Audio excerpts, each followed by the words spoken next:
Welcome to In Class with Ms. Smith. Today's topic is communication skills. There are two types of communication. The first and main one used is verbal. Verbal communication is expressing feelings, thoughts, experiences through written text or by speaking. Nonverbal communication is getting messages across by using anything other than words, such as body language, which is hand gestures, postures, or facial expressions. So anytime we can get a message to a person, it is still considered communication, whether we are using words or not. Alrighty, so we are going to break down communication styles. There are three main communication styles, and they are passive, assertive, and aggressive. There are other communication styles, but these are the three that we are going to focus on in this lesson. All right, so passive communication is when a person has a tendency to back down, back out, or give in without standing up for their wants, rights, or needs. So in the illustration that I have here, you see there's a male. It seems that he's asking her if she wants something to eat at a particular restaurant. And she looks stressed or upset, or something's going on with her mood just based off of her body language, but she's saying it doesn't matter to me. So that's an example of being passive because you're not standing up for yourself or saying how you truly feel. You're just saying what's going to possibly please the other person. Some passive traits includes they lack confidence or self-respect. Sometimes people care too much what others may think, and they put the needs of others before their own. All right, so assertive communication is the ability to stand up for yourself in a firm but respectful way. So in the illustration that I chose here, there are two women. They're making eye contact as they talk. They look like they have a firm handshake, so they're agreeing on something. And that's just some of the examples of an assertive person or a person who's using assertive communication.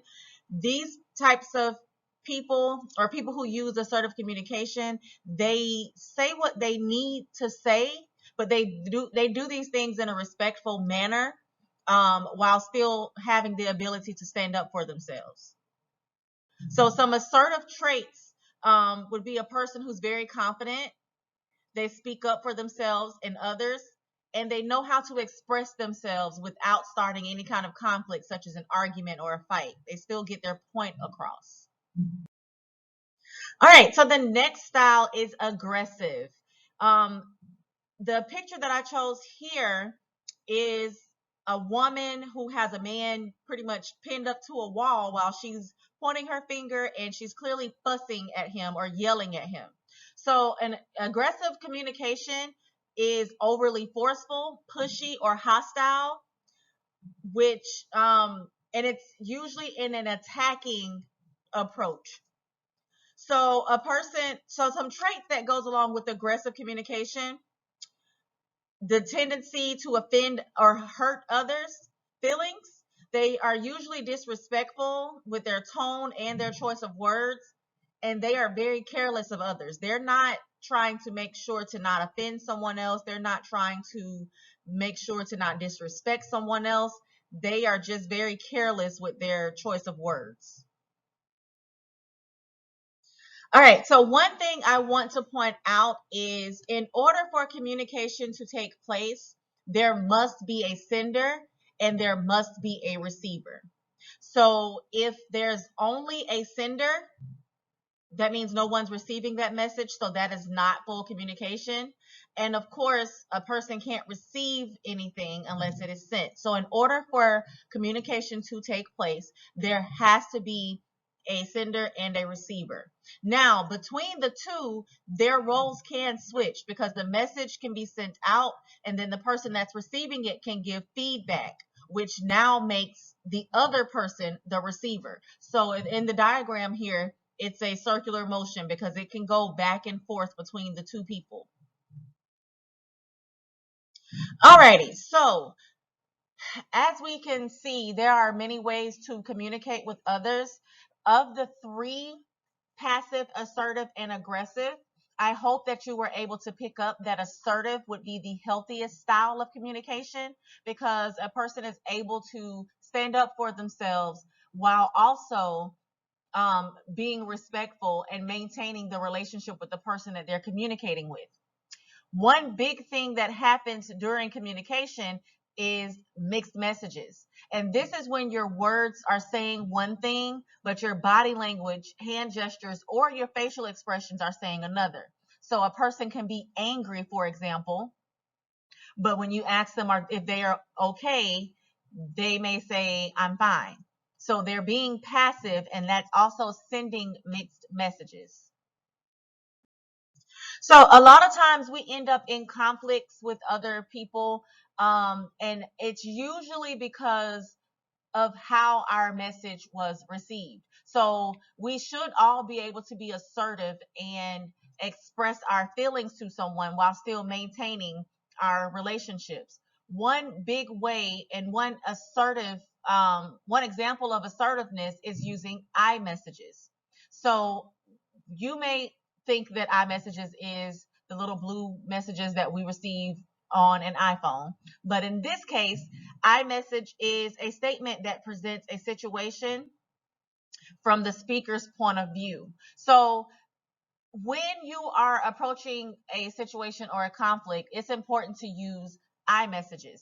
This is when instead of blaming the individual that you're talking to, you express yourself by leading with how a certain situation made you feel.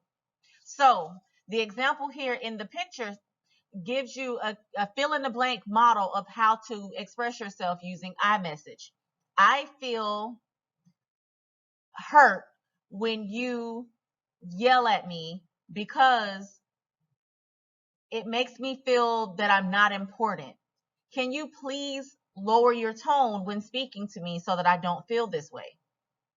That would be a very assertive approach in having a conflict with someone that you care about. So, our essential question for this lesson is why is the way we communicate with others an essential part of our overall health? So, I want you to think about this question because by the end of the week, you will be able to fully answer this and apply it to what we have learned about the wellness triangle.